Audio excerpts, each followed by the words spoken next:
President Timpman. Here. Vice President Seeley. Here. Treasurer McLeod. Here. Parliamentarian Hicken. Here. Senator Mendez. Senator Jawad. Senator Dare. Here. Senator Hendricks. Senator Johnson. What? What was that? Senator Williams. Here. Senator Perez. Here. Senator Duda. Here. Senator Williams. Senator Freshour. Here. Senator Nagarajan. Senator Mosley. Here. Senator Garrison. Here. Senator Thompson. Here. Senator Kaufman. Here. Senator Pellegal. Senator Method.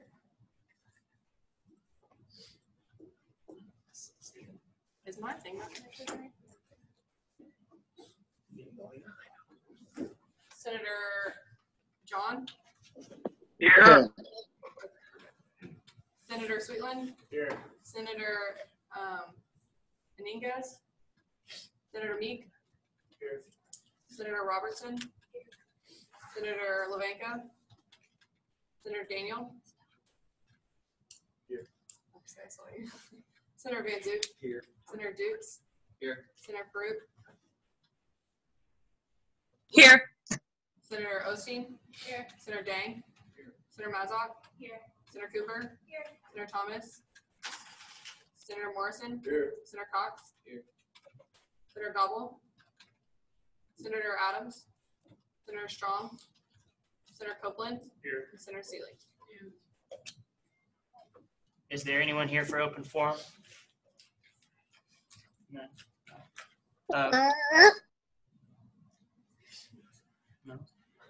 No.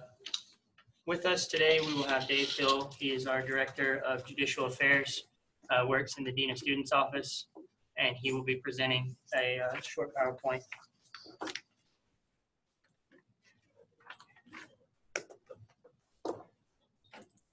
I will theoretically be presenting a short PowerPoint.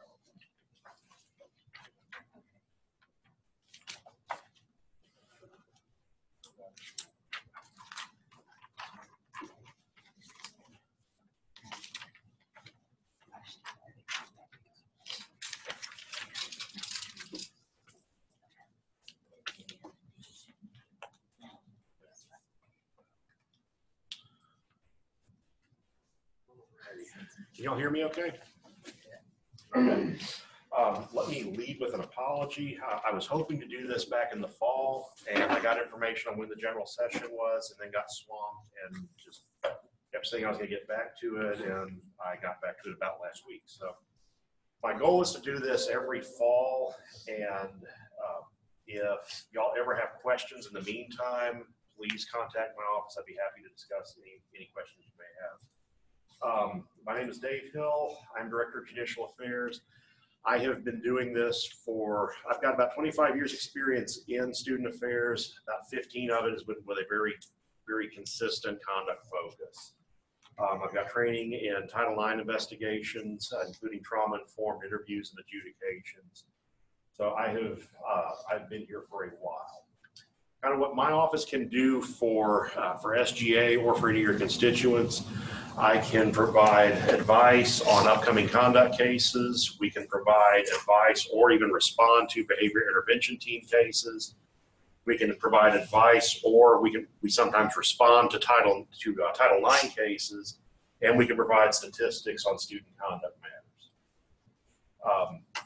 Our goal for the office is to educate students, faculty, and staff on our conduct policies and procedures.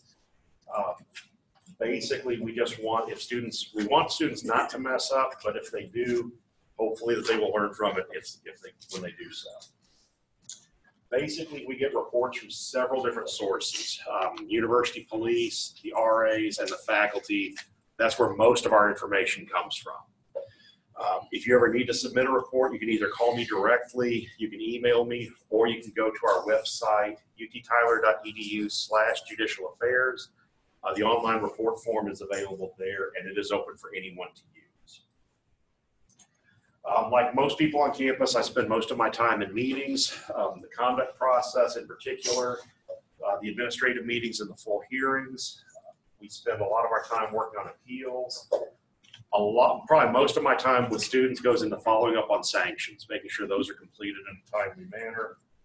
I also spend a lot of time doing follow-ups on behavior intervention cases. In addition, my office maintains conduct records through our Maxium database. We can do Title IX investigations, although most of my role in Title IX these days is in adjudicating or deciding the cases. We also provide education on policies, procedures, and we do outreach to faculty, staff, and student groups. The three main conduct processes have not changed much.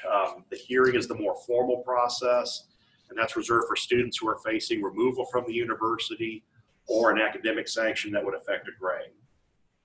Students can bring witnesses, supporting evidence, they can appeal the outcome. These are comparatively rare. I might, on a busy year, I'll see one per month, maybe. The administrative meeting is a more informal process, and probably 90+% of the students will go through this.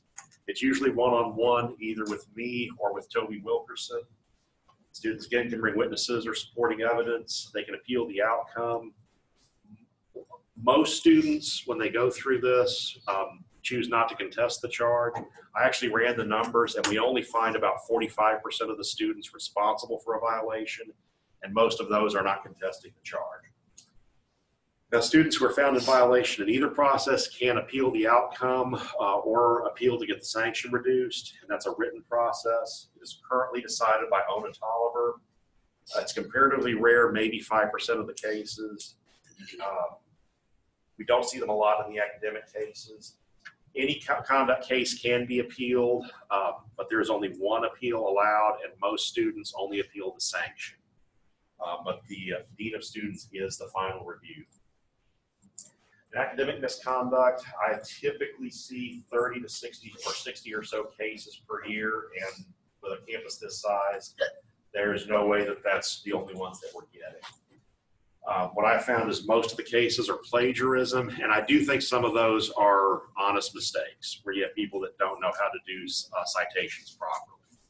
But we are seeing more cheating on exams, copying, unauthorized collaboration. We're seeing more of that this year. Most academic cases are handled at the faculty level, and most of these result in either a failing grade on the assignment about 2/3 of the time, about 1/3 of the time, a failing grade on the course. What I can't control for is how many times a failing grade on the assignment means an F in the course, but that's about what we see with academic. Now, the overall conduct process, once upon a time, all conduct, academic and otherwise, we were seeing about 100 students charged per year. And then 2015-16, we hit 481 students. Oddly enough, when you add almost 600 beds, conduct goes up. We had last year, 16-17, we had 423 students who were charged. This year, we've already had 399. And our year goes through the end of July. So we'll probably beat last year. I don't know if we'll be at the highest number again. But the numbers have gone up fairly consistently with the population of the university and as housing has increased. Yeah, if we do acquire new housing, I suspect it's going to go up again. So the policies that are violated most often, in no particular order, alcohol violations, drug violations, academic misconduct, noise, which is a housing violation, and various forms of harassment. They may shift places depending on the year, but these five are the ones we encounter most often year after year. Now with Title IX, we had 24 Title IX reports filed last year.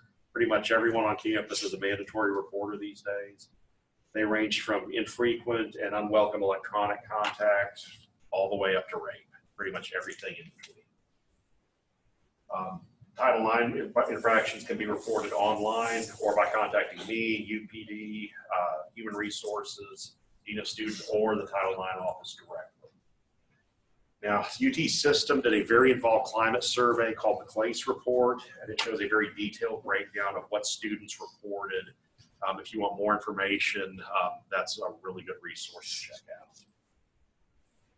Now, behavior intervention team is the group that responds to cases of unusual or concerning student behavior. It's made up of at least one staff member from University Police, my office, the Dean of Students, Counseling, Academic Success, and Residence Life. Those were the offices that were probably going to get the reports in the first place, and we're the ones best equipped to handle these situations when they come up. We can address any behavior that's unusual or concerning, and sometimes it's not necessarily a policy violation or a threat. Last year, there were 99 BIT reports filed involving 110 students that there were concerns about. That was for the whole year. As of this morning, we've had 109 students already, so we will probably have a busier year with BIT than we did last year. Most common outcomes are welfare checks, just having someone check on the student, make sure they're okay. We make a lot of referrals to the counseling center. In some cases, it's a conduct issue and it gets referred to my office. You can report these to any of the offices I mentioned earlier. If you have an emergency or an immediate threat, call UPD first. If you think it's an obvious policy violation, please contact my office. Things that we've noticed with BIT cases, we have far more severe BIT cases than in previous years. Suicide threats were up from 7 last year to 12 this year. Suicide attempts were up from 4 last year to 8 this year. So not only is the number increasing, but the severity is increasing as well. We've also seen more drug cases. Last year we had 49 drug cases reported on campus. We've already had 53 so far this year. We've also had more academic misconduct. Last year, there were only 13 incidents reported of academic misconduct. This year, we've already got 35. So, and I'm getting more reports from more different offices. So the faculty are doing a much better job of reporting. So in general, some things that y'all can do that would help us a lot: tell your classmates about our office, tell your faculty about us. Invite me to meetings, not just SGA, but if there's other student groups, we're happy to come and talk, happy to answer questions. And please, if you have an issue or concern that you think my office can help with, please let me know. So that's just kind of an overview of what we do. Do y'all have any questions about my office? Yes, ma'am. I know this because you come to my trainings every year, but can you show everyone the website with all the different links to report and stuff too? Just because some people have never seen that website, the link to the page. I can try. Let's see.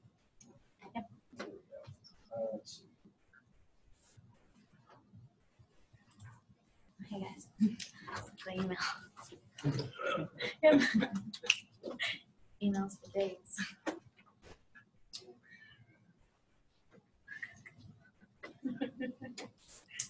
Trying to find the.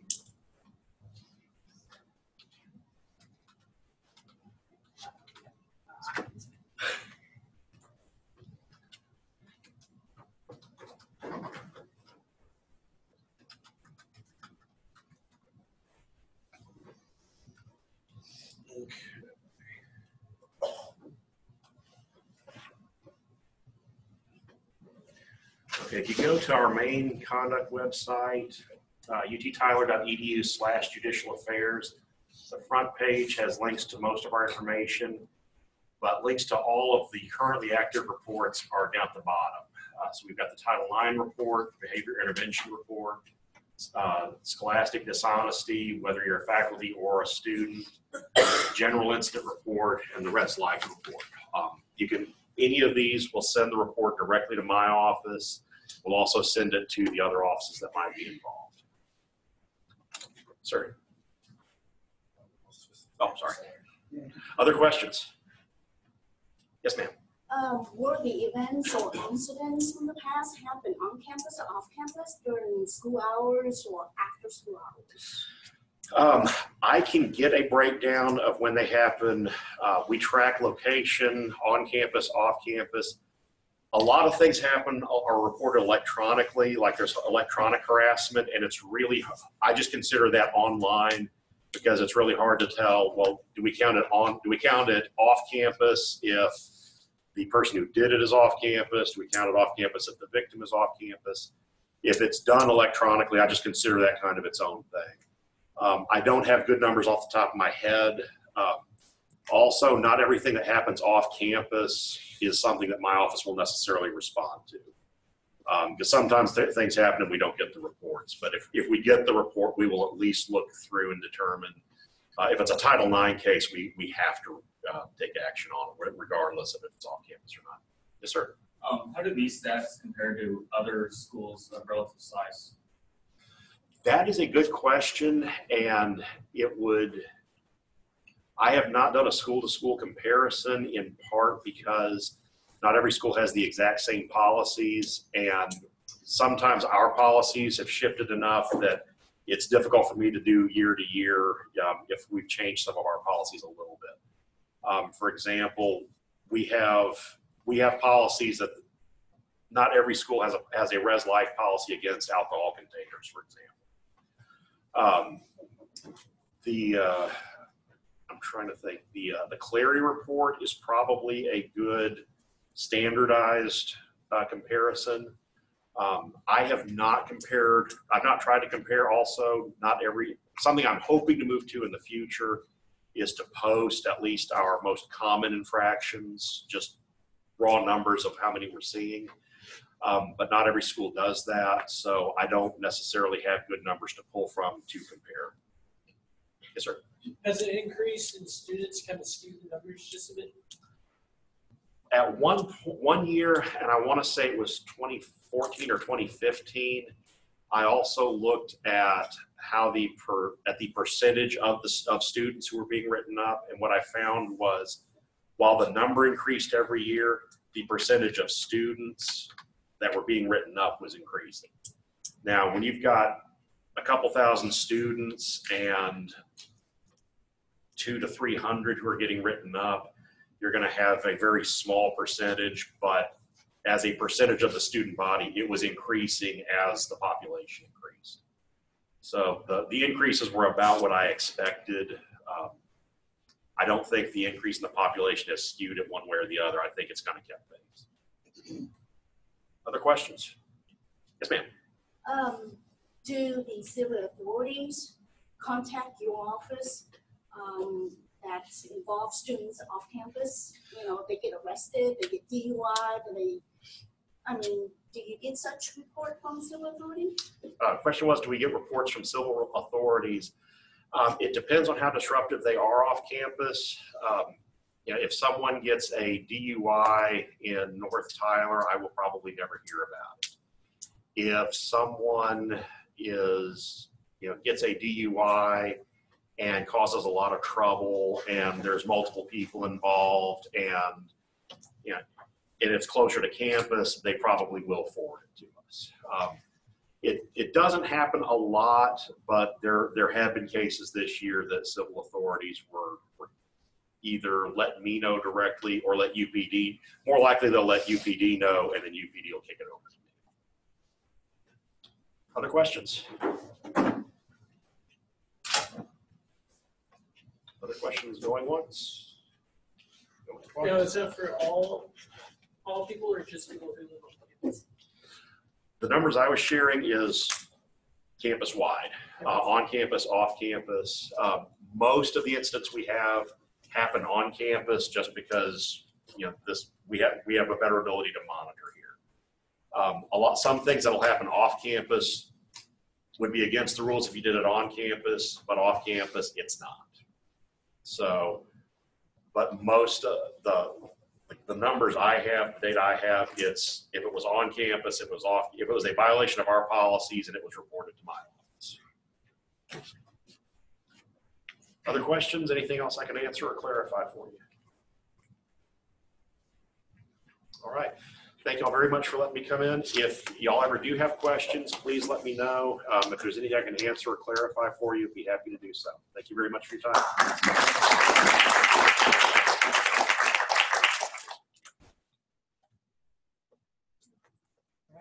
Up next is our provost, Dr. Amir Mirmaran. He will be presenting on proctoring. Thank you. Ears okay? Yes, sir. Good afternoon, and thank you for inviting me to talk to you about the proctoring of primarily online courses. And there were some concerns by some of the students about ProctorU in particular, which I received from one of the senators on the SGA, and I wanted to make sure that we are responsive to that. Basically, the gist of the concern was two parts. One part was the financial side of it, that, you know, as students, we have to pay every time that there is an exam as a proctoring. And then the second part of it was the logistics of it, how long it takes for me to connect, the challenges of connecting to ProctorU and so forth and so on. So as part of this, I went back to the faculty, and first of all, and I should also add that there was concern about making this a university-wide vendor for all our online proctoring. And so I did have a conversation with different deans, and as I understand it, there are two colleges that are using ProctorU. One is the College of Business, Souls College of Business, as well as some parts in the psychology department and education. They have been using that, but College of Education and Psychology, there is also experimenting with another vendor which would not require proctoring in terms of someone actually watching the students as they take the exam, but having a process that is automated in terms of being able to collect all the information and being able to synthesize that information, send it back. I also had a conversation a couple of days ago with the folks from ProctorU, because I wanted to, first of all, understand what are the concerns and how the concerns could be answered by them. So in terms of logistics, what they have told me is that it takes about a couple minutes to connect, and it takes about 10 minutes for, at most, to have the exam started. So from the time that the student would be sitting at the computer and actually trying to connect to the time that they would actually be able to start that examination, that would be about 10 minutes. So, and they told me that they have had affiliation with about 1,000 universities across the country, and they do something around between 1 million, 1.5 million proctoring of online exams per year. So if there are specific concerns that have been happening in terms of the time that it takes for the equipment, for example, they told me that you don't really need very expensive equipment. For example, the camera that you need with a laptop or a Mac computer would be probably something around $8 to $10 that you would be able to buy that. So it's not an expensive thing. If you are able to get to the online course and watch the recording and everything else on the online, it should not be additional cost for you to be able to do that. Nonetheless, what I'm asking you is that please talk to your classmates and make sure that if there are concerns in terms of logistics of it, you let us know and we try to address that. But I have a good news that on the financial side of it, I have talked to the deans, and in fact, what we are going to implement, and we have already started it with the Souls College of Business, is that we're going to pay the proctoring from the university side. So the students would not have to bear the cost of paying additionally to the ProctorU directly. So hopefully that would address that side of it. But in terms of the logistics side of it, I want to make sure that we are responsive. If there are concerns in terms of the length of time or the equipment or the speed of internet that is causing troubles, please let us know. They did share with me 2 or 3 examples of how they have been able to actually preserve the integrity of the exam. So that's why I don't think that that's going to go away. But at the same time, we want to make sure that we are responsive to your needs. And also, if there are any other vendor that you think or you have heard that it provides a better connection, we'll be more than happy to look into it. I've asked the deans to experiment with 2 or 3 of these proctoring companies, and hopefully we'll be able to get something that would be to your liking as well as to the liking of your faculty. Any questions? Yes. Why can't we just use the lockdown browser that already comes from It's costing the university additional money. The faculty were concerned about the materials that would be used. Some of the exams are perhaps open books, some of them are closed books, and I think that's different. The ones that are open book, probably that would work. The ones that are closed book, So I didn't want to lock them down to say, you have to use this one, but definitely case by case, we would definitely prefer that there would be no cost, because ultimately, even if the cost to the university is still coming from tuition and so forth, so I fully agree with you. But at the same time, there are some needs in some courses that would require different. So for example, in my case, when I give the class, it's usually open book, open notes at the graduate level, so I don't worry about that. But some of them that are closed books, they want to make sure that they have some visual connection with the students and be able to see what exactly they do. Yes. I have a question about one of my concerns with ProctorU is they take control of your computer, so they have access to your computer in general. So security reasons, like some students may not want to get that control over. Also, some students don't actually have computers, or they might not have a space that is conducive to take a test. Like ProctorU is very particular about your room you're in, your environment. You can't have a dog running around in the background. You can't have people walking in and out. Have you thought about having like an on-campus testing center that you can use ProctorU, like computers in a room, like where students can actually go to, so they can have a quiet room that fits all the requirements. You have a computer, and there's no issue with like privacy on their own computer. Absolutely, that's a very good question. It did come up, and in fact, I would be more than happy to try to see if we can do that on campus. The challenge is that some of the students would take the exam online. For them to come to campus would be a difficulty. So what I'd like to see if we can do it is that at least provide that opportunity that to have something like that in Longview, something at Palestine, something at Tyler, or even have some sort of an agreement, because I know in my former institution, we had this agreement among all the universities in Florida, that if you are with this university in Florida, but you could go and take the test at another institution, and they would actually provide that connection.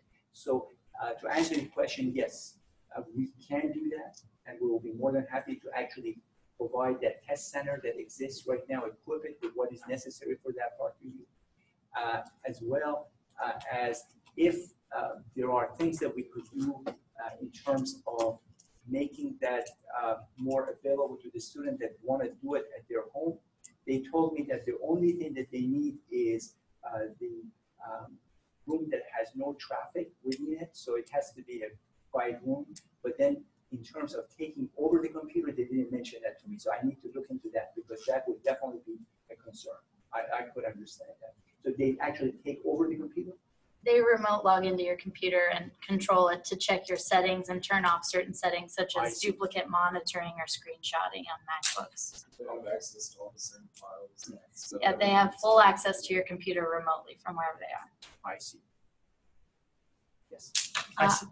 Sorry, go ahead. I see that as a personally, like, if you're messing with settings on a computer, anyone who uses like Chrome, it'll save all of your passwords.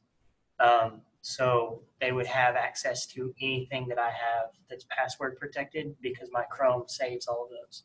You would also have access to possibly your location tracking anytime you logged into Chrome if someone wants to get a hold of your Chrome password.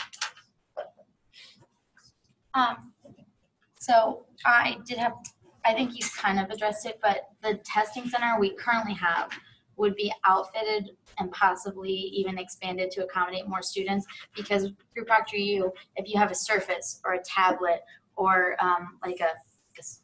it's like a tablet with an attached keyboard, but it's like a little bit bigger, those aren't acceptable to use with That's correct. ProctorU. It has to be Mac, as they told me, or a PC. Exactly. So those students that use those, because they're smaller and they're more durable and more transportable. I know a lot of students use those, and you can have a pen to take your notes on, so you don't use paper. Anyway, would the testing center be expanded possibly or outfitted to service those students, because that is a high volume of students? I would be more than happy to do that. Yeah. To try to provide necessary support for a test center Mhm. that would be conducive to the ProctorU or something similar to that. Yes. What I would like to know from you is that if I'm an online student, would I still prefer to come and take the test here or not? If you think that there would be enough demand for it, it makes perfect sense for us to do that. I believe for students that don't already have the equipment required, rather than taking their personal funds and buying a MacBook or a PC, to supplement the tablet that they already have, they would rather come to campus and use our testing center. That would be, while a small inconvenience, way less inconvenient than buying a new piece of equipment. That I would definitely look, yes. One thing I wonder is if it's possible to collaborate with like people that live in Longview, for example, if any way they can take the online exam if they wanted to go to testing center at the Longview campus. And then one thing I was wondering too is in nursing school, they have master's programs, for example, like family nurse practitioner, and their clinicals can be done wherever. Like the main base is it's an online course, but the clinicals are done kind of wherever you choose, wherever you can find a preceptor. So for example, I'm from Houston. So if I were to go do my family nurse practice in Houston, is there a way that y'all could, kind of the same thing with Longview, find, in a sense, a testing center for me if I wasn't able to do the online? It's I just would have to something- look into. Yeah, collaborating. What I suggested earlier, we definitely can do, which is provide an opportunity for you to take that online test at any one of our campuses. Okay. Longview, Palestine, right here in Tyler, and even Houston Engineering Center. That may be a little bit more difficult because we're renting a space from Houston Community College. Outfitting it might be a little bit challenged. So that would come at the next phase, but definitely Longview, Palestine, Tyler, we can do that. But what I'm hoping is that if we are able to actually reach some sort of an agreement that you would be able to go somewhere at an affiliated college and take that, that would be great. But I'm going to look into this issue that is a takeover of the computer to see to what extent that needs to be done. If that's the only way that they can operate, then we may not have any choice. Yes. So you said that if there's another service that provides that achieves the same goal of, visually and locking down your browser, that would be something you're interested in, because Sure. there Please is suggest to us any type of there is specifically a service that proctors your exams, but they do it by a recording, and it sends out to a proctor that watches it and will notify the instructor of anything that violates what the instructor has said is allowed. If your instructor says you're allowed to have your book or allowed to use a certain website, they'll see that you've only used those resources. But the only thing that it will communicate is a video recording, or does it also communicate the log of your computer? Both. Okay, we'll be glad to look at that. And in fact, there is, as I said, one college is looking at ProctorU and expanding it. One college is looking at, I forget the name of it, which is an automated. Mm-hmm. Basically, it is an AI system that would figure out if there is any inappropriate activity taking place during the exam. And if there is another one or more, please let us know. We'll look into that. So my takeaway is that I want to make sure that I have captured what came up.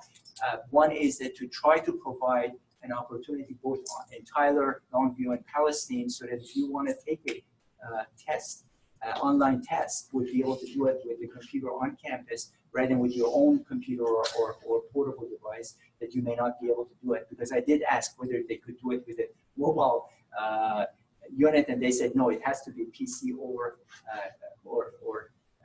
Mac. The second thing is that if there are any other vendor, and if you let us know, we'll be more than happy to look into it. I would have a faculty group. Actually, I'd be more than happy to actually form a group of faculty from different colleges and maybe a couple of representatives from SGA to look at that and try to figure out what would be the best solution for us, because we're going to invest in it anyway. So that might not be a bad idea.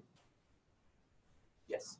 My question is there any way for a student to find out what the requirements as far as a computer, they're going to have to do all this before they sign up for a course versus after you get the course and they realize, oh, I've got to have a computer that has all these capabilities and I don't. So I've got to go out and spend another $12,000 buying a computer that has all the capabilities required with the webcam, with the speakers, with the microphone, with all that stuff. I mean, is that something that's currently required of the instructors when they post the course to listen to anything like that, or is it not? The syllabus doesn't right now include that, other than the fact that they would say whether the exam would be proctored and so forth. So what I would need to do is make sure that we provide that. It's not going to be as expensive as suggested, but definitely you need to have a PC. So we would need to list that and say, for this course, the exams, online exams would be proctored using this system, and therefore you need a PC or a Mac device. And I think they would say that it has to have a camera and so forth. So they would not be able to say it's because I don't think that it is so much about the device, the size of the memory or other things. It's going to be basically, they told me any PC or any Mac would work. And they said that the internet speed sometimes is a challenge, but again, no more than 10 minutes to connect. But definitely, that's a third point that I would take back to make sure that if we are requiring the students to take this with ProctorU or anything like that, I think it's only fair that the students would know before they register for the course. That's fair. Questions? Thank you very much. Thank you, Dr. Ryan.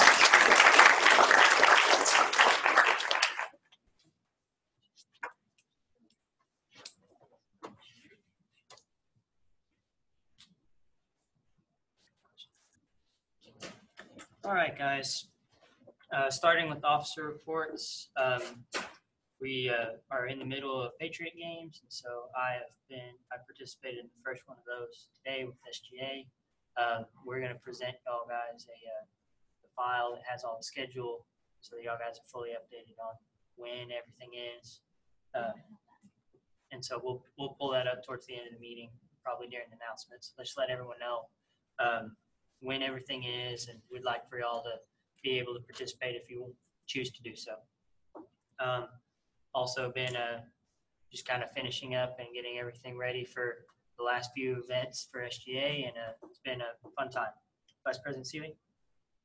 Hi, everyone. This past week, I've been finishing stuff for our dinner, and I've been involved in the final interviews for the Dean of the College of Arts and Sciences. So I would recommend particularly those senators. I'm not sure where there you are. There is another presentation tomorrow from another candidate. It starts at 1:30, and then again next Friday for the final candidates for that dean. Those are open to anyone. You can go and watch their presentation and ask questions. And then I think that's about it. Have a great week, everyone. We'll see y'all next week. Secretary McDaniel? Hey y'all, I also participated in the Patriot games today out of not knowing I had to, and that was not successful. Anyways, also I've just been working on stuff for the dinner. Thank y'all for coming to the last J meeting. Bittersweet, but not. Treasurer McLeod? Hey y'all, so last week, I've been just getting the awards ready for the upcoming banquet that I'm going to be giving away. I was out of town. I was in North Carolina for a conference last weekend, so I've been really busy. And so today, Parliamentarian Hicken and I went to the Palestine campus. We met with the students and the faculty and staff, and so we'll be talking about that later. And then tomorrow we're going to Longview, and so next week or whenever we'll update y'all about that. So that's all I've been doing. Parliamentarian Hicken? Hey guys, so last week I was out of town literally all week. I was here Wednesday and that's it. So other than that, like just trying to keep up with stuff from while being out of the office. I've been working on the ballot for the election this week. So that's definitely going to be something that I want y'all to help me out with as far as like getting the word out. I know we've been announcing it here in GA, but I'm sure that there's a lot of student body that probably it doesn't follow us very closely, doesn't know about it. So we need to make sure everybody knows that the ballot is this week. So I've been working really hard on that, getting the all parts of that, hashed out and stuff. And then like Treasurer McLeod said, we went to Palestine today. So that was a really successful trip, in my opinion. We're going to Longview tomorrow, so hopefully we'll have similar sentiments expressed as far as what things we need to address in SGA. So that's all I have for my officer report. I'll expand a little bit on elections in my committee report. All right. So under student voice reports, you'll notice that we put everyone, and I believe Abby has reached out to all of y'all. I'm going to let her re-explain it so that y'all are all on the same page for what we're doing. Then we'll start from there. So basically, you just want to go through like each college, each housing, or whatever, and kind of, in a sense, it's like y'all to give feedback to us. Maybe if like things weren't fixed, how we can maybe do student affordable supports better, and then any last minute things that y'all want addressed to SGA that we can maybe see get done now or talk to people now so that it can start getting implemented within the next semester. That makes sense? So with that, I'll start in the back. Student body at large? Yeah? Yeah. Start with y'all. So I was recently after we discussed like the food pantries and I read about, and I don't know exactly what the what the program entails, but I do know that it is helping students in need with food. And a lot of students were talking about maybe having them get recipes as well, or add videos, or just more options, not just giving them like the sustenance, but providing them recipes and stuff. Yes. That's something that we've looked into. It's in its infancy right now, so we're just getting the ball rolling.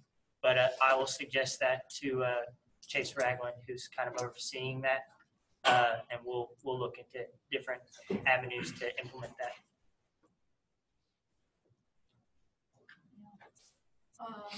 Anybody else from student body at large? Yeah, so I've just been letting people know that the student pantries are currently just it's glad to see that the west entrance school got filled in, so now my car can stop taking a beating every time I come to school. And besides that, just trying to keep the student body updated, like on different things that are going on with the school and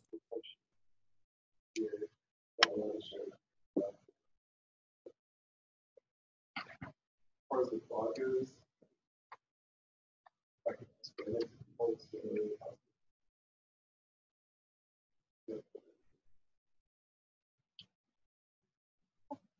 go to freshman next. So overall, this past week, I've been talking to freshmen about their experiences, like their first year of college. They all seem to have comments on one thing, camp. Those that went enjoyed it immensely. They loved the friend and they just having to step up when they came to college. The ones that didn't, wish that they could have gone because they were unprepared for coming in like Saturday and then having class down. Really know where to go. And overall, they really enjoyed it. There were a few negatives, like on the fact that the whole mascot, what's wrong with that. And recently, Proctor U, there's some negative feedback on that. But, the fact that they weren't prepared for the coursework that's coming into college, like failure to like have the study skills necessary. So that's not, I don't think it's what college, high school, and like personal skill set. But other than that, they had a fantastic. Advisors, they have been from the beginning and very cooperative. They help us develop that. So I will just go to the office. So I'll have ask player major with the collaborators. I think something we're working on even at the system level, so it's being noticed.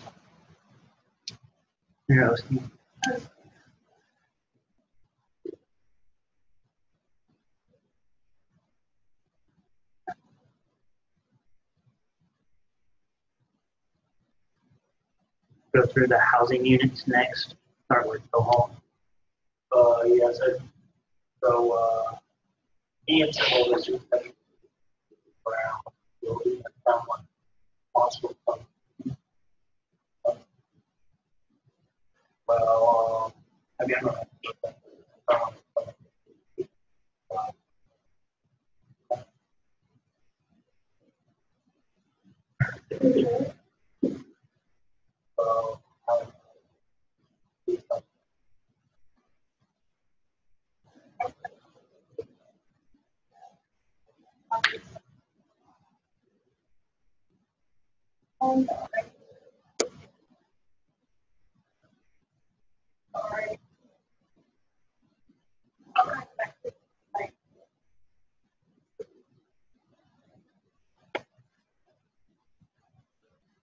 Good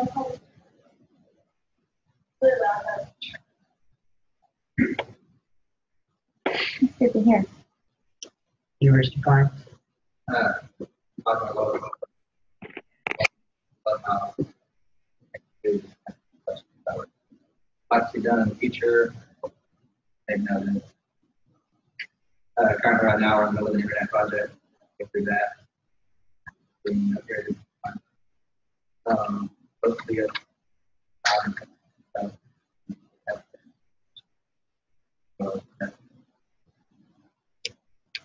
I did sit down and talk with Matthew for about 2 hours the other day. We were done.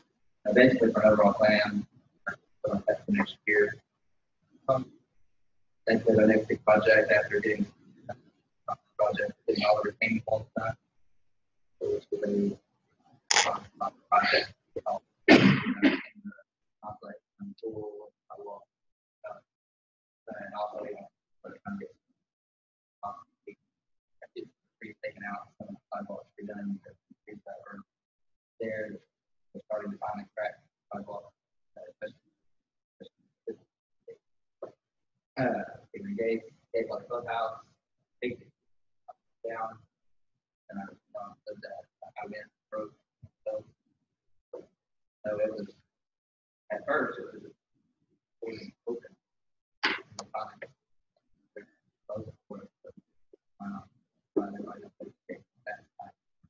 Everybody's having to go out over the traffic. Other than that,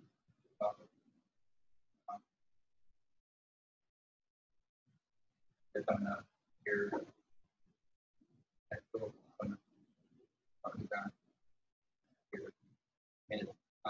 It'll be after our time.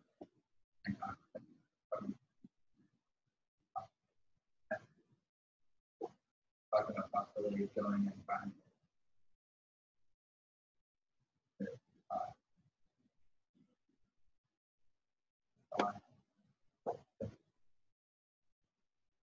You Randy? There's crazy going on up there. Forces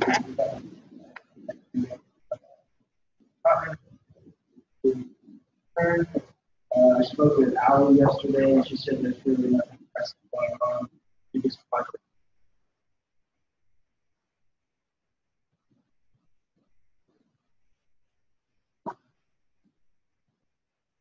Now we'll go to the colleges. We'll start with graduate.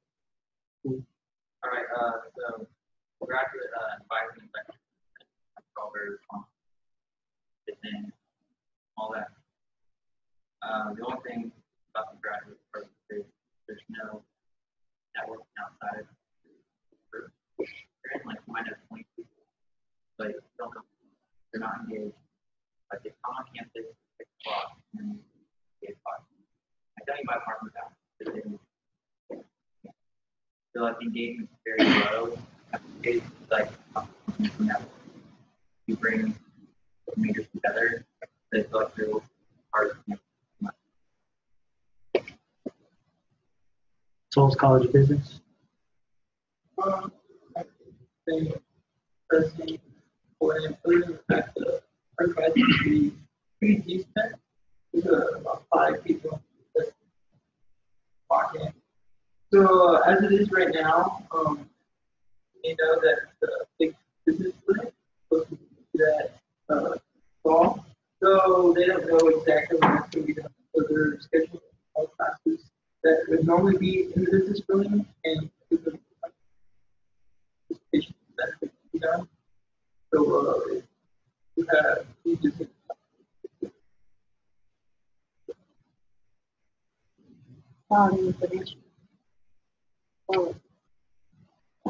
I talked to a couple of department chairs about when they're trying to transition even their furniture as far as offices for professors over there. So everyone's kind of like planning for worst case scenario.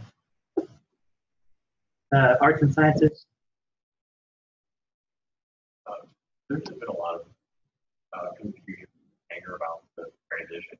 Really, about if you want to know where their classes are going to be. when the open only gets people. I tried talking to people and telling them that some rooms are determined for this kind of start next place. Not knowing when the transition kind of violent people. College of Engineering, Computer Science. I don't know how much influence we have on these, but I guess classes all different classes.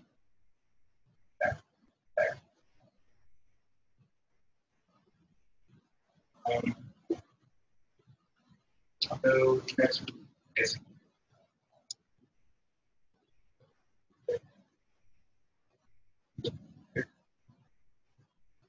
well, next week we're gonna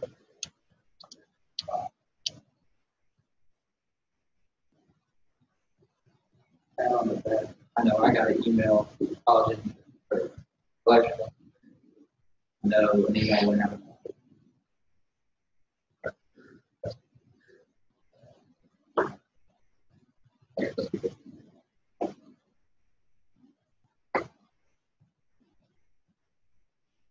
I'd just like to speak about the college advisor. That's a good topic today. I personally was advised as a freshman, having to take an extra year of college, waiting during the fall.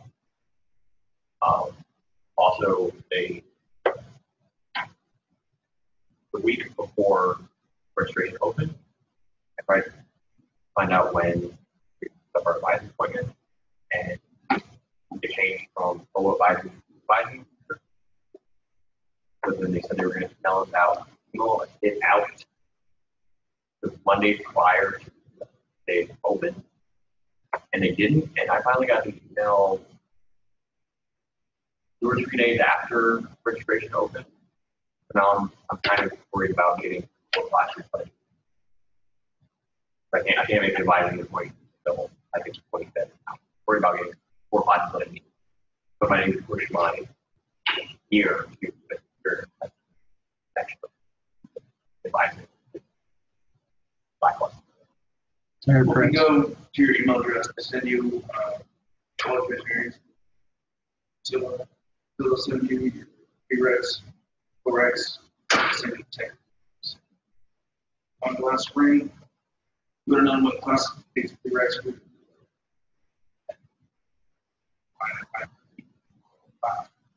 Or you could find out the class needs.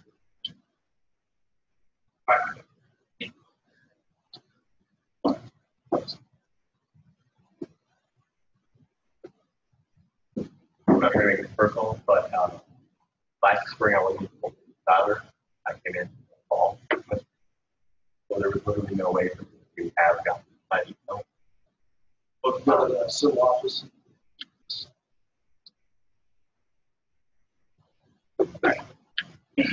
Anything else from engineering? Education and psychology? There is some maintenance issues with that for politics, but really our advice is not very good. One of our advisors is leading students on to apply for this qualification, and now they are. I contacted the head of the school, and they are aware of that issue, and they're doing students apply.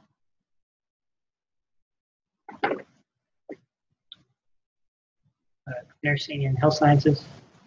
Well, there's a few things. Parking is a major issue because when they shut off the DC parking for events and whatnot, everybody falls into like the fees and the lot 15 are behind the HPC, and that leads no parking, right? And so another thing is advisors. That's across the board. And one of the students was saying that he had to take a physics course.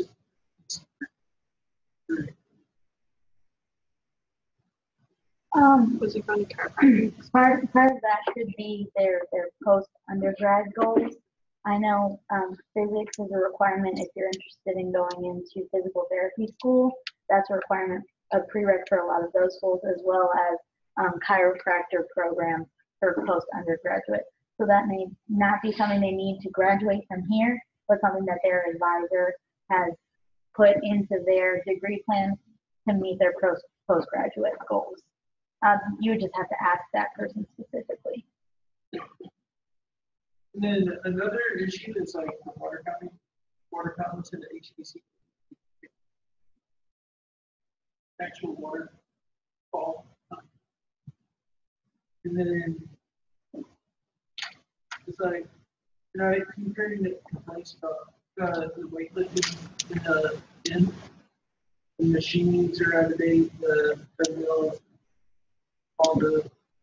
Should be purchasing a lot of new machines. They got several projects funded through Student Fee Advisory. College of Pharmacy. I just have one thing, I guess, is that like the your lunch are there every morning before 9 a.m. and one of the things that we have, I've heard from students from my peers is that we have cold breakfast food in the morning and it's possible to have like hot food like this. I know there's like lots of dinner all in the microwave and I think that would be really good for us because like We should get breakfast foods in the morning. I'm just kidding. That was all I was gonna say. It's gotta give me crap. But like for me, I would drive from Longview every morning, every day. So I don't really have time for breakfast. So when I come here, like if I want something hot, I don't really get something hot. It's like standard or like with other students. We have it's hard for us to have a nice breakfast, so that's how fun aside from Well, besides breakfast, we get breaks every hour and a half, and each time we do, we will get some coffee and drinks and all that, and we only have 10 minutes, so we'll come 5. But the lines, like real long, just trying to get the drink done. So by the time everybody gets their drink, could be 15 to 20 minutes later. So the staffing is probably the issue. Only one person there serving us one at a time. And so it's kind of difficult for us to even try to get any beverages and give it back on time as Pastor is very tedious about returning on time of things.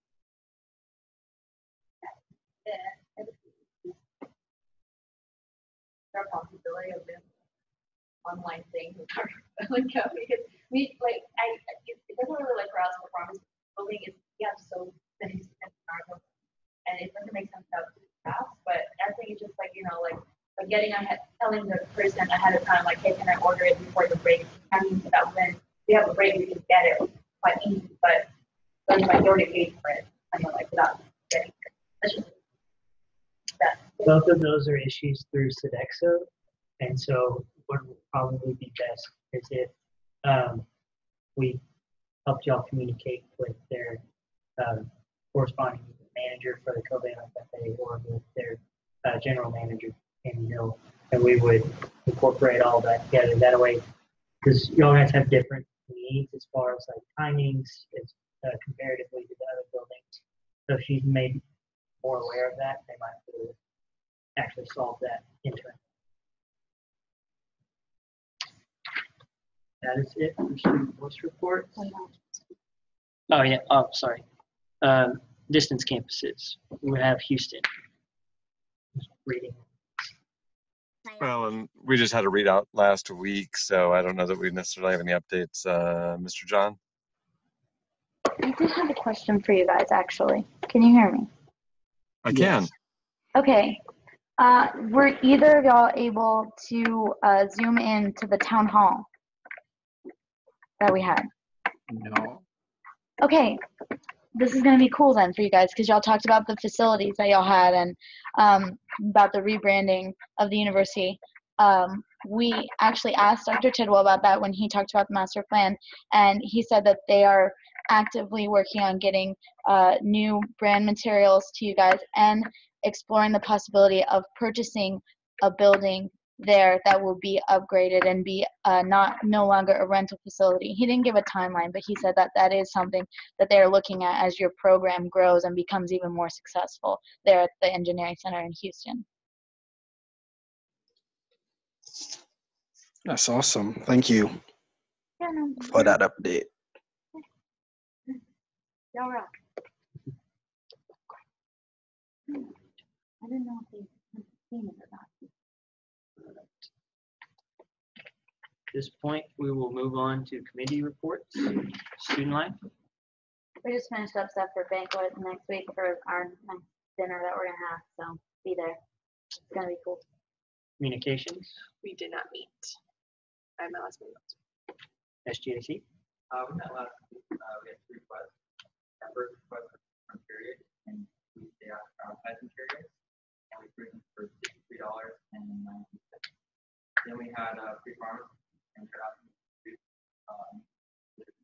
talk about how to get into farming, school, what it takes, all that stuff. And so we approved for $47. You're not going to request for us here because it's already a filing, and we are not. Rules committee. Yeah, so we had our last meeting yesterday. We just talked about, I don't know if you guys saw this announcement that I sent on Canvas, but I did an announcement. I'll look at it.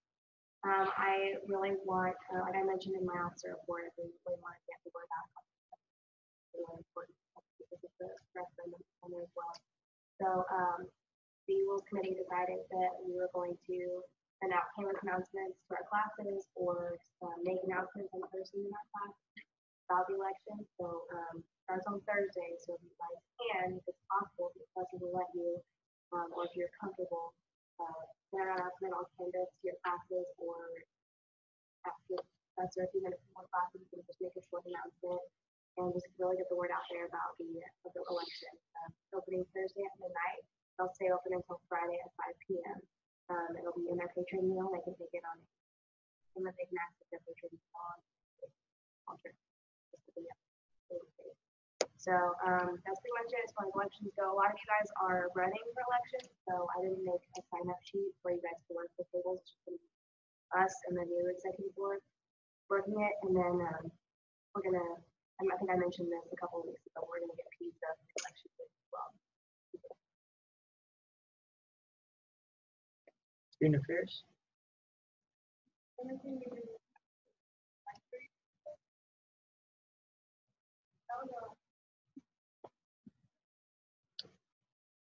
Any old business?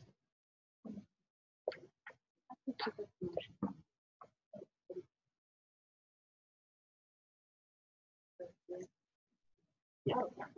So the way the wording was for last week, the for Proctor U, you'll see on old business, was that we would create a resolution after a presentation to discuss Proctor U. So that is now coming off the table and is up for current discussion. Vice President Seaver. So I think most of you are here, but a lot of the concerns that we had that we wanted to include in the resolution, Dr. Miron was so great in communicating with staff and with me this last week and really addressed most of those, such as the cost and having the testing center outfitted and expanded to incorporate students not wanting to use their own computers. And so I think the need for that specific resolution is no longer there. But what I have another idea for this motion but I'm gonna let y'all talk about it first in case y'all have some other ideas floating around. Senator Dukes. I really like what you said about bringing the faculty and get people on board and talk about it. I feel like that's how it's getting done. I think it's like if it takes even group hard to do that, but maybe like smaller groups like faculty together and we'll figure out what the problem is. Senator Mosley. So what's happening on Vice President Seaver.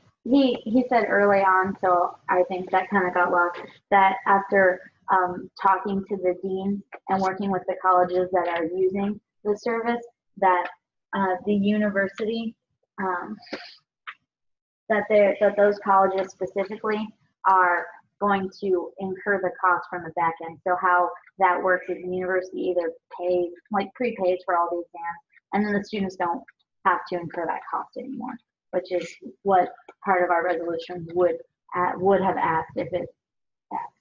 So I think he sort of beat us there and did what most students would be wanting and feel is right. Parliamentarian Hicken. Yeah, just some general thoughts because I wasn't here last week, so I haven't used ProctorU. I haven't had to use it yet. But I did mention in our executive board meeting I really like what Senator Garrison brought up about, being able to notify the students that this is like the requirement for the course before they sign up. Because if it was an option to not take that course, then I would think that the students should have the ability to not take it. Be aware, you're going to have to do this, and you're going to have this software. Because for me, I have a service, so if I was going to take a course that required me to use ProctorU, so I would like to know that beforehand. So that to me was really important as well as everything else that was mentioned. But yeah, so I think that, and I also like that he said that they're going to try and at least utilize the testing center that we have, if not expand it, because I think that if we are going to require students to use a service like that, we provide the resources to use it as well. I know logical. Those are just some general thoughts. But I do think that the committee would be a good idea. I would imagine that it would be similar to structurally to the student advisory committee, having an official officer, faculty, and students as well, so that get input from all aspects of it. Any other comments? Vice President Seeley. I move to amend the original motion to create a committee with Dr. Memorand guidance, with Dr. Memorand over this to address this issue. Yeah. Been motioned and seconded. Sorry, motioned and seconded to amend the original motion so that we are now creating a committee where Dr. Memorand will be ex officio or will be in guidance. Okay, so now this passing this amending of the motion would no longer create a resolution because we feel that he has addressed the majority of what the resolution would address. So props to Dr. Memorand.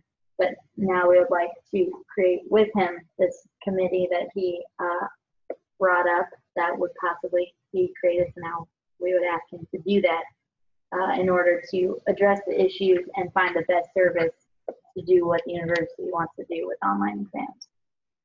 Does that make sense? What just happened? Okay, I want to make sure we're all on the same page with what's going on. I love it. Any other comments? So we are now voting to approve the amendment of the motion. All those in favor of amending, please say aye. Aye. All those opposed? Any abstention?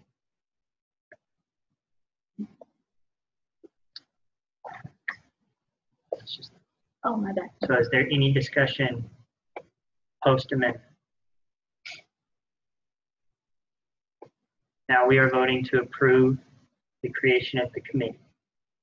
All those in favor, please say aye. Aye. All those opposed? Any abstention? All right, that passes.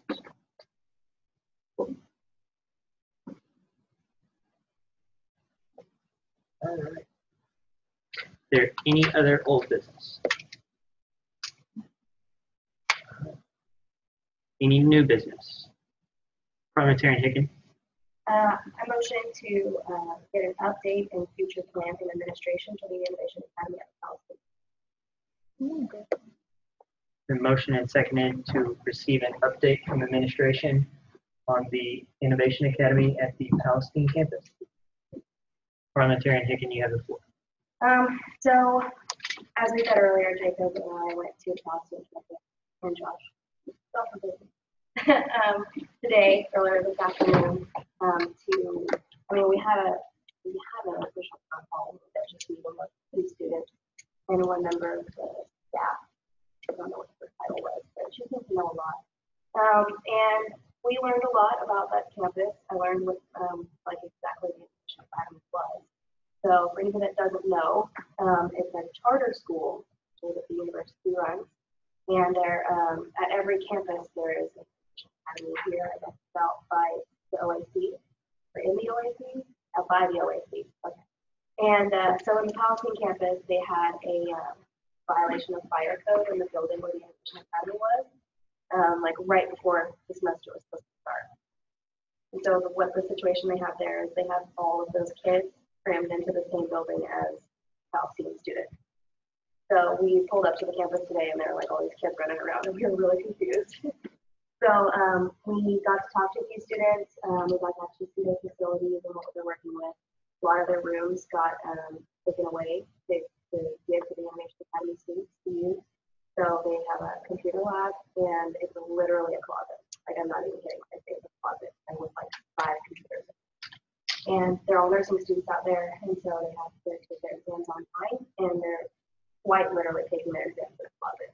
So it's obviously a really tough situation there for them, and it's been ongoing all year. And so I think that it's time that administration provides them with a game plan with what's going to happen with it. If they're renovate their old building, or if they're going to put something else or do something.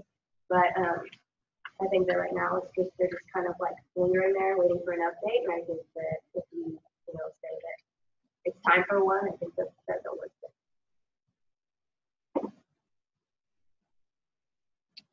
Any other comment? Secretary McDaniel. I just wanted you to restate. So the motion is to get an update and a future plan from administration about the Innovation Academy of Palestine Academy.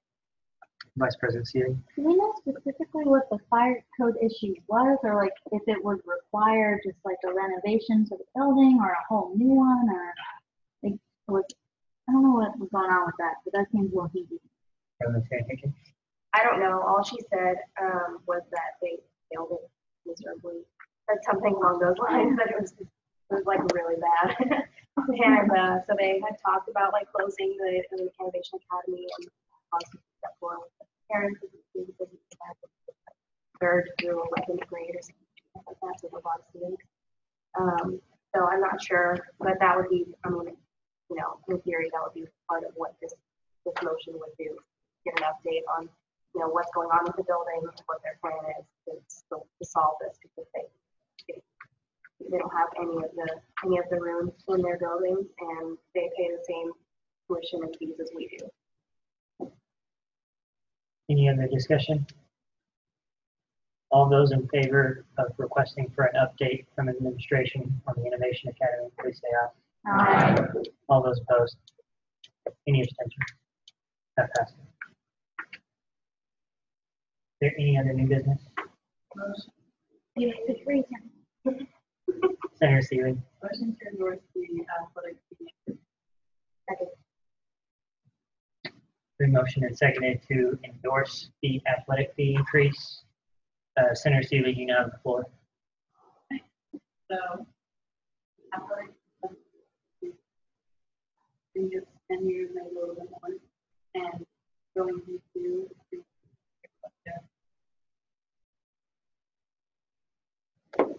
Vice President Sealy. I do happen to have the PowerPoint that was presented at the town hall.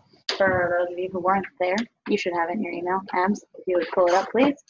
So we can talk about this a little more and decide as a student government if we feel that this increase is warranted and that we should, recommend to students in this coming week, the rest of this week, to vote yes, because this will not increase without a majority vote from students. It won't happen unless over 50% of the students that vote, right? If students that vote, not all the students.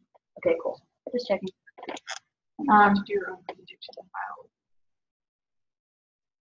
It's not because, no, it's like the way it is on here, that it literally doesn't give you an option to. Maybe log into your email.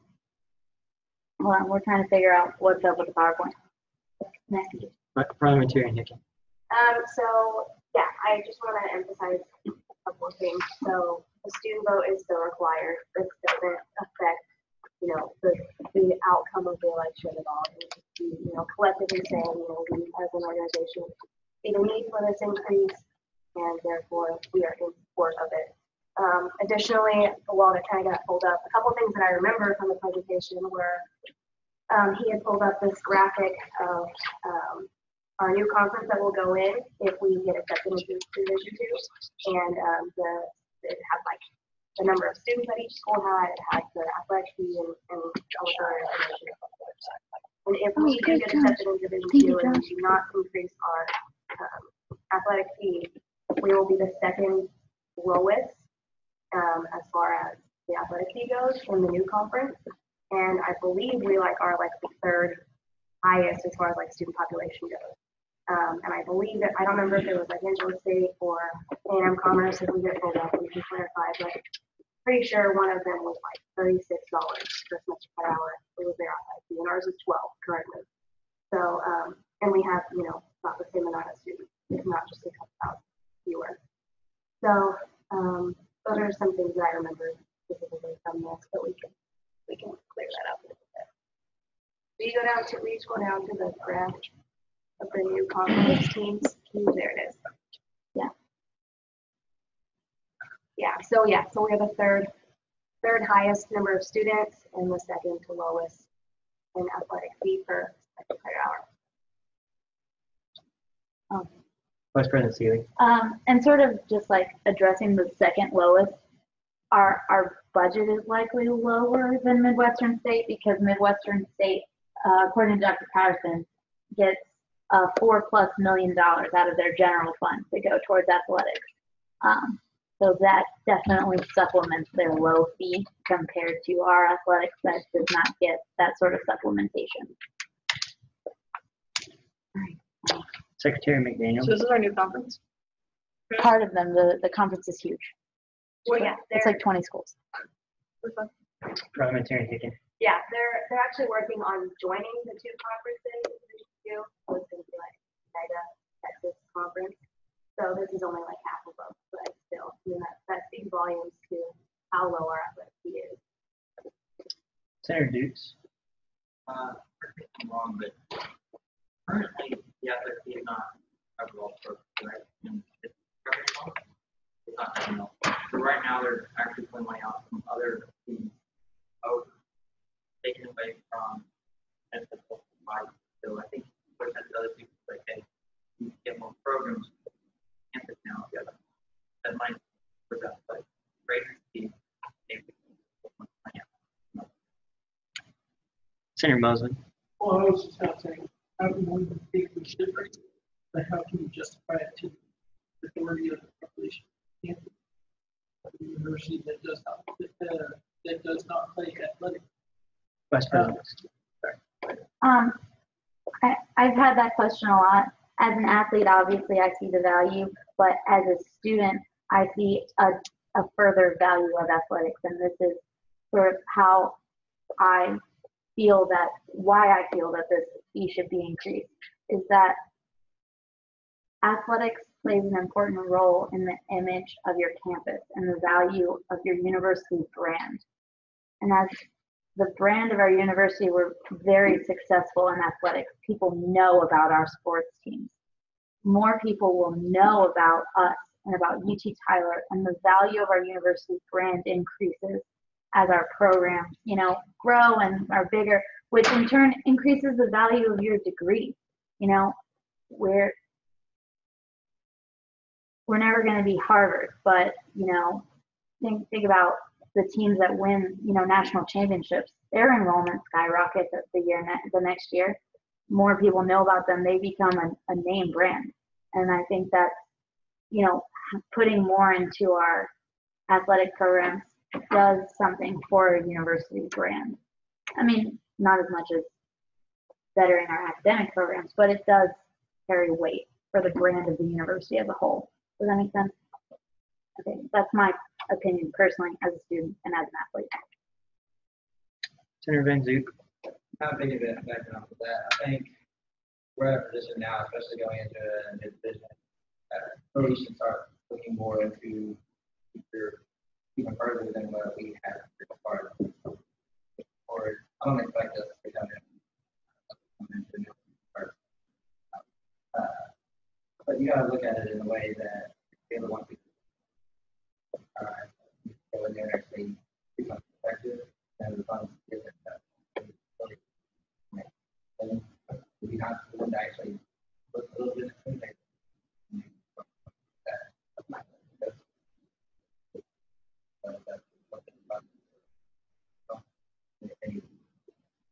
Parliamentarian.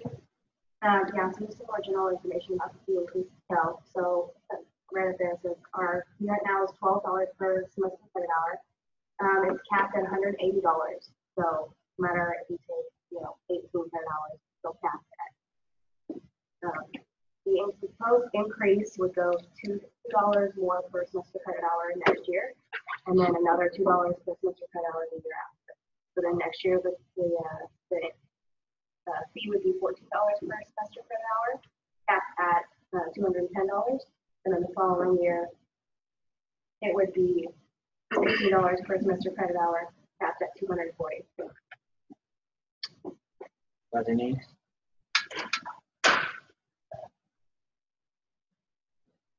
Do we have 3 or 4 on Yeah. So that's what the actual fee increase would look like. It's going to be capped. It's capped so that, like, I haven't done the math, but I think if you take 15 credit hours, that's like you're at the cap. I think the difference between 15 or 18 is getting paid.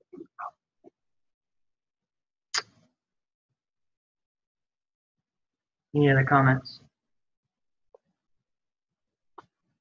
Senator Trombley. We're not deciding how much relief.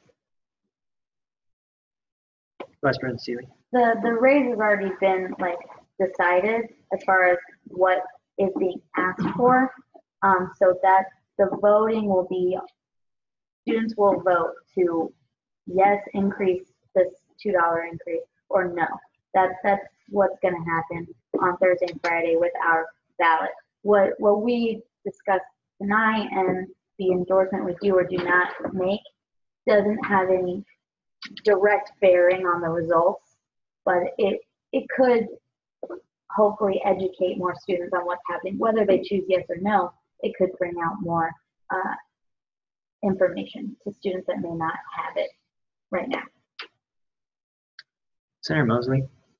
I know a $2 fee will not help everything. Will it look at the doing this again? Feel like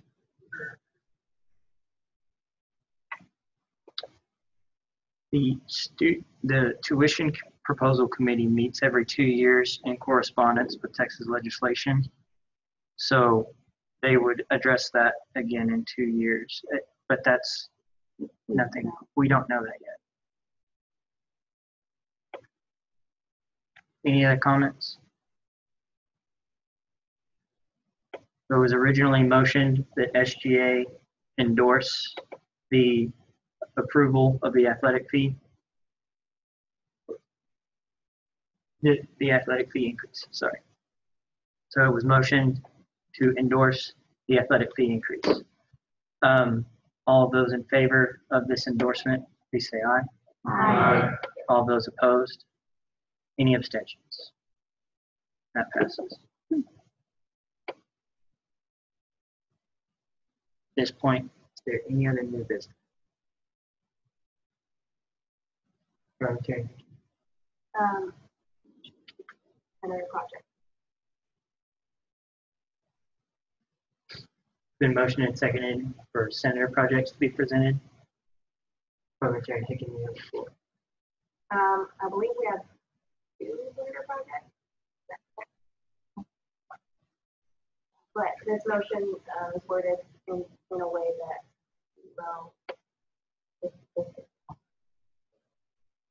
we will present the project and then just for order sake, we'll present the project. And then should we decide to approve them, we will make separate motions for each project to approve. Vice President Seeley. Also, this motion is for anyone out there who may have a project to present, not necessarily just the ones that we know about. If you've been working on something on your own, now's the time. Because this is the last meeting, so bring it on. Senator Van Zoot. Oh, we have to vote first. Sorry. Okay, yeah, I understand. All right. So it has been motioned and seconded for senator projects to be presented. All those in favor of these presentations, please say aye. Aye. All those opposed? Any abstention? Doesn't matter which one, who Y'all wants choose to vote. decide.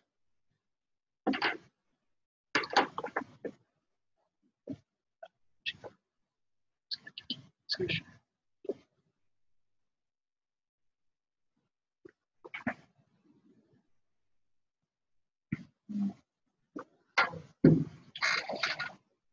Just a point of order before you start.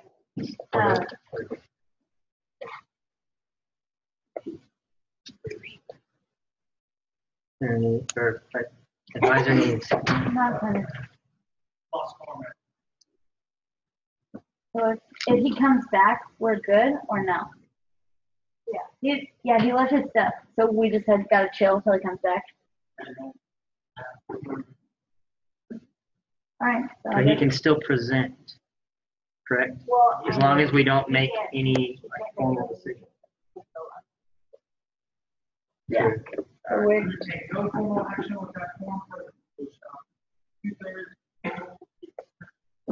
yep. All right. So we're just gonna hang out until he comes back. Good stuff.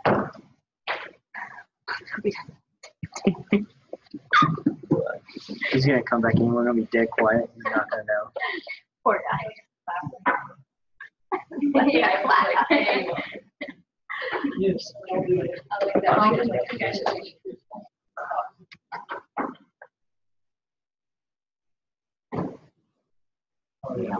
we got to go.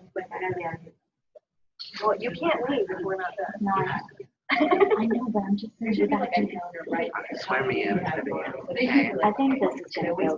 No.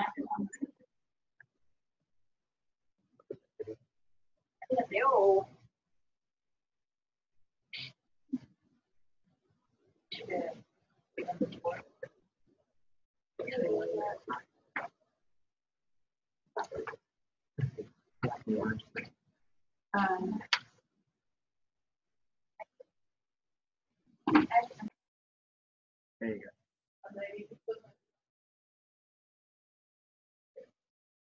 Blue box.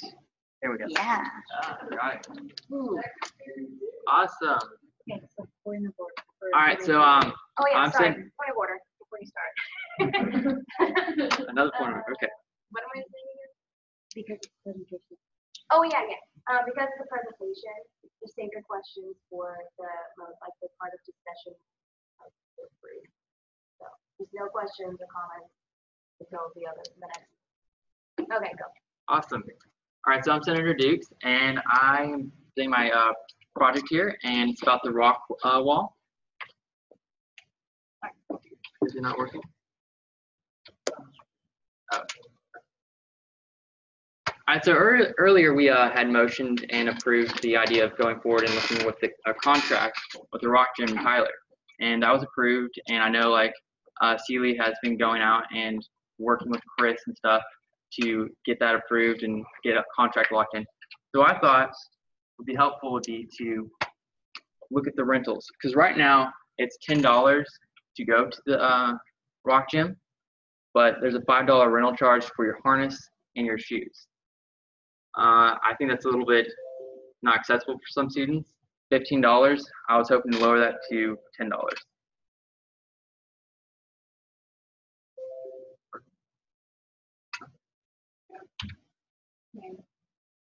There we go. All right, so I was gonna get rid of that whole rental thing right there and just offer free shoes, free harness, and free chalk bag for everyone. So all I have to do is just go to the HPC, go down to the rental center, check it out, go over there to the rock gym, and get to go climbing for $10. It's a great deal. I think that's where we're moving towards trying to lower the cost of it so more students can go to it actually.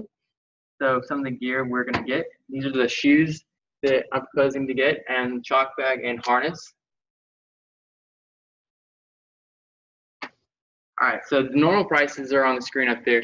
I worked with Chris to get it discounted prices. We're going to be buying them through the actual rock gym because they have a dealer contract, and these prices are much better, as you can tell, like some steep discounts.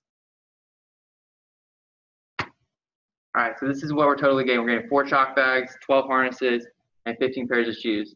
Pairs of shoes are basically just one size of each one, all the way up, because shoes are pretty expensive. But all we're asking for is $1,600 and $600 basically. That will allow students to be able to go to the rock gym without having to rent shoes. So that's it.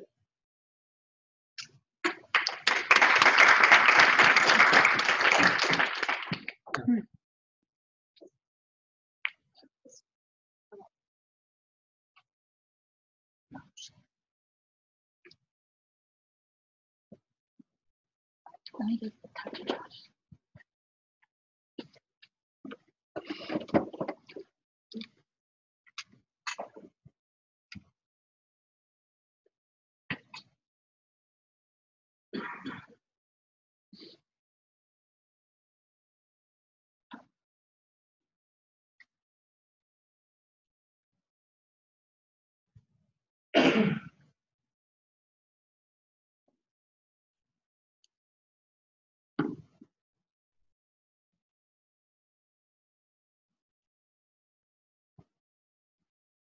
Sophomore again. When we stopped the first time, someone Well, they were logged in and they just during the presentation.